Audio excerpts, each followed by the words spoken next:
Hi, everybody. So my name is Kelly Andrichik.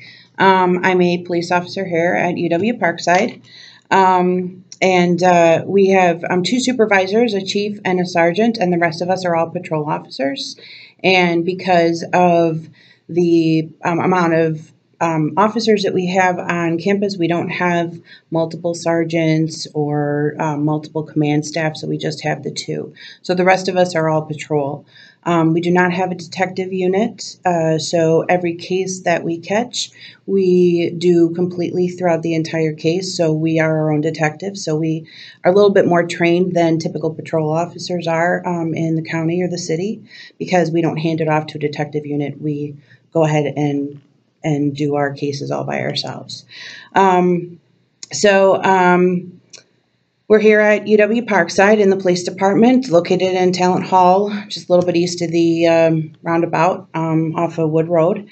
And all of my contact information is on our webpage, emails and telephone numbers, and non-emergency police number. If you ever want to contact us, you're more than welcome to send us an email. You can call us if you want. Because we are on patrol, our telephones inside of our offices, sometimes we pick them up, sometimes we're not there. You can feel free to leave a message and we'll get back to you.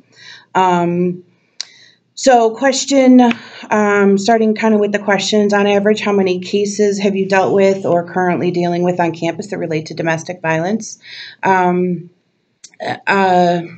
They don't happen very frequently. We're kind of like a little town. Everything happens the same as it does in a bigger city. It just doesn't happen as often.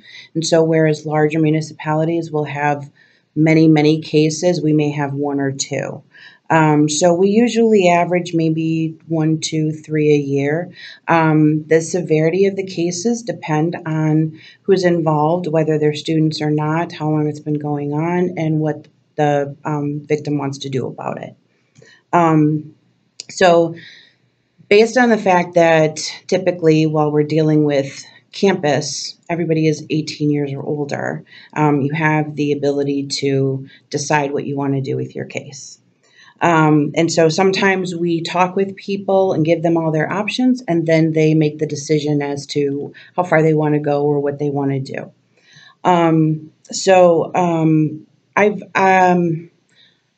I don't know exact number how many cases I've dealt with. I've done my fair share of them. I've probably handled, I don't know, maybe 10 or 12. I've been working here for almost 18 years. So, so that, like I said, they don't happen a great amount of time. Sometimes students come in after we speak with them at orientation, and they will come in and say, hey, I have this situation with my boyfriend or my girlfriend from high school, and they know I'm coming to college here. And so we kind of preemptively go over some options or some situations that they might get into, and some things that the school offers to stop that contact from happening. An example of that would be when you register for school here and you come to school here as a student, you can fill out a piece of paper at the registrar's office and decide whether or not you want your personal information able to be searched on the website. And so if you choose not to do that, then somebody trying to look for you will not be able to access that information through the UW Parkside website. Now, that doesn't preclude them from getting information from Facebook or Instagram or any of the other social media sites. But specifically for school, they won't be able to search you on the UW Parkside site. But that's something that you have to do. It doesn't automatically happen. It's kind of an opt-out situation. So you have to fill out a piece of paper that says you don't want your information put there. Now, filling out that piece of paper, you don't necessarily have to have some type of a police report or anything, or any specific reason as to why you don't want it. You just have to fill out the piece of paper that says you don't want it. So I'll just start going through the questions. So in your own words, what constitutes a domestic violence or abusive relationship? So statutorily, when we're talking about the Wisconsin state statutes, statutes are different from state to state. So Illinois statutes for domestic violence may be different than Wisconsin's. I'm familiar with Wisconsin. So in Wisconsin, domestic violence is not a crime. Domestic violence is an enhancer. And so what that means is that you're never charged with domestic violence. You're charged with battery or disorderly conduct or something like that. You're charged with a separate crime. And then if it fits the parameters for domestic violence, the domestic violence enhancer is added to it. So you're never actually charged with domestic violence. So for instance, if I hit somebody else and I create a battery, I'm going to be charged with battery. And if I fit the parameters of domestic violence, then the domestic violence will be added on to that. And what adding on an enhancer does is it adds time in jail and it also adds money. And so the amount of money and time it adds on depends on the actual crime that was charged. So I can't give you a specific list of everything that that applies because it's different for every single situation. And so in order to charge with a domestic violence enhancer, we have a couple of criteria. So you have lived with the person. If you've ever lived with the person, so that includes our residence halls. So if you have ever lived with a person as a roommate, and then 15 years from now you get into a fight with them, you have lived with them, so it's considered domestic violence. If you've ever been married to the person, and if you have ever had a child with that person. And so having a child with that person does not necessarily mean you had to biologically create that child. If you had custody of that child, if it's a stepchild, or if you adopted a child or fostered a child together, that still counts as having a child with that person as far as domestic violence. And so there's not really a situational like, well, I only lived with them for 2 years, so therefore it doesn't matter. If you've ever lived with the person, you've ever had a child with them, or you have ever been married to them, it counts as domestic violence. Doesn't matter how long it's been since those situations have been in effect. So where on campus can someone go if they're dealing with an abusive partner? Okay, so you have multiple options on campus. Not everybody, if you go to KPD or you go and it happens in the city or it happens in the county, they don't have as many options as you do on campus. And so you have the option of coming to us and reporting it. Okay. And just as a side note, just because you come and discuss something with us doesn't necessarily mean you're creating a report. And so if you want to talk to us and feel us out and see what is available to you or what the court process would look like, we're happy to do that with you. And just because you do that doesn't mean that automatically we're going to go run and try to find somebody or anything. You are the one who agrees to press charges. And so once you put that into play, you're the one who tells us when we go do it, and you're the one who stops it. Okay? You can go to the Dean of Students. You can go to the Dean of Students separate from the police department. Just because you don't file a police report doesn't mean you can't go to the Dean of Students. You can go to the police and not go to the Dean of Students. They're kind of separate from each other. We will work together if you would like us to work together, but that's a completely separate option you have. And so academically, if the person who you are in the domestic situation with happens to be living on campus, happens to be a student, that will be dealt with through the Dean of Students office. And so there could be an option to move classes. There could be an option to have a no contact order through school. And so if the Dean of Students offers a victim a no contact order, that's not law enforcement. So that's not something that if that other person contacts you, we come and arrest them. That's not like the restraining order. That's an academic thing that the school does. And we'll talk about restraining orders in a little bit. But that's an option.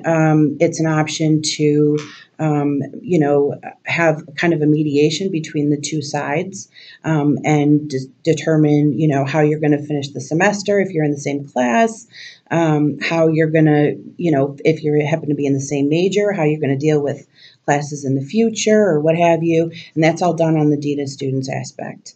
And the third aspect is housing. So if you are a housing student as a victim, or the perpetrator is a housing student, or you're both housing students, you can go through them as well. And so going through housing, you don't necessarily have to go through the dean of students or us, but the three of us can work together. It's totally up to you. So you can see you have like multiple different options. And then if you go through housing, if the person goes to school here but doesn't belong at housing, they can ban them from housing. So the person can not set foot on, any of the properties at housing. They can ban them from just Ranger Hall or just Pike River Suites if they want to. It's kind of up to you and whatever the safety is that you feel is necessary. And so then in addition to the actual reporting of a domestic violence situation, and domestic violence is kind of an umbrella term, it includes so much of sexual assault. Happens with domestic violence situations. Stalking is very closely related to domestic violence situations. And so it could start out as a stalking but end up domestic violence. Or it could start out with sexual assault and then end up with domestic violence, or could start out with domestic violence and end up with sexual assault. They can go both ways. And so school-wise, and then if the person who is the perpetrator is not affiliated with school at all, doesn't go to school here, doesn't live here, nothing, no reason, they will send a letter to him and tell that person that they're not allowed to be on campus at all. And so there's a difference between rules and laws. And so we enact the laws, and housing and dean of students enact the rules. So if there's a rule set up of no contact, we can't lawfully do anything about the rule. We can remind you about the rule, but we can't arrest you because you broke a rule. We can only arrest you because you broke a law. And so that's the benefit of reporting through us as well, is that if you have a problem, and at the time, sometimes these situations don't appear that they're going to escalate, but in the event that it does escalate, once you have reported through the police department, we then can act on the laws that they're breaking versus just the rules through the dean of students or housing. And then we have student health and counseling, which is located right next to the police department over here in Talent Hall. Student health and counseling offers counseling appointments. We have a part-time psychiatrist on staff. We have nurse practitioners for physical exams or any type of physical trauma that you have. And then we also have in Kenosha, if you live in Kenosha, we have Women's and Children's Horizons. They are a domestic abuse shelter and sexual assault shelter. And so they're 24 hours, and you can call them at any time. And they can set you up with an advocate to kind of talk to you and explain stuff to you. And so the thing that is different between talking to me as law enforcement and talking to student health and counseling or talking to an advocate at Women's and Children's is that your conversation with Women's and Children's advocate and your conversation with student health and counseling is confidential. And so they can only tell what it is that you want them to tell. Whereas the information that you tell me is private, so I'm not going to go blab it all over and throw it on the internet, but it's not confidential. And so what you say to me is a matter of record, even if you're choosing that I don't go do anything about it.